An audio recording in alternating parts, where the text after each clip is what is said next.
This story is based on an experience reported in the French village of Bourg-en-Ferrat in the 1920s. It was 11 o'clock at night. Peter Rothberg was in bed on the second floor of the old house where he lived alone.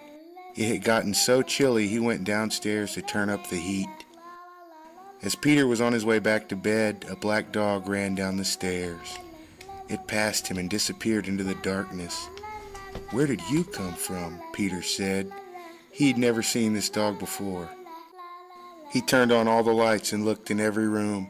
He could not find the dog anywhere. He went outside and brought in the two watchdogs he kept in the backyard, but they acted as if they were the only dogs in the house. The next night, again at 11 o'clock, Peter was in his bedroom. He heard what sounded like a dog walking around in the room above him. He dashed upstairs and threw open the door. The room was empty. He looked under the bed. He looked in the closet. Nothing. But when he got back to his bedroom, he heard a dog running down the stairs. It was the black dog. He tried to follow it, but again he could not find where it had gone. From then on, every night at 11, Peter heard the dog walking in the room above him. The room was always empty, but after he left, the dog would come out of hiding, run down the stairs, and disappear. One night, Peter's neighbor waited with him for the dog. At the usual time, they heard it above them. Then they heard it on the stairs. When they went out into the hall, it was standing at the foot of the stairs looking up at them. The neighbor whistled and the dog wagged its tail. Then it was gone. Things went on this way until the night Peter decided to bring his watchdogs into the house again.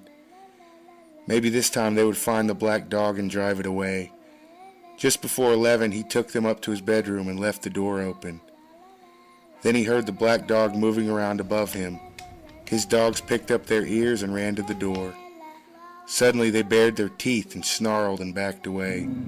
Peter could not see the black dog or hear it, but he was sure that it had entered the room. His dogs barked and snapped. They darted forward nervously, then backed away again. Suddenly one of them yelped. It began bleeding, then dropped to the floor, its neck torn open. A minute later it was dead. Peter's other dog backed into a corner whimpering. Then everything was still. The next night Peter's neighbor came back with a pistol. Again they waited in his bedroom. At 11 o'clock the black dog came down the stairs. As before, it looked up at them and wagged its tail.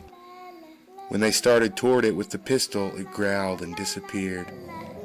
This was the last time Peter saw the black dog, but it did not mean that the dog was gone.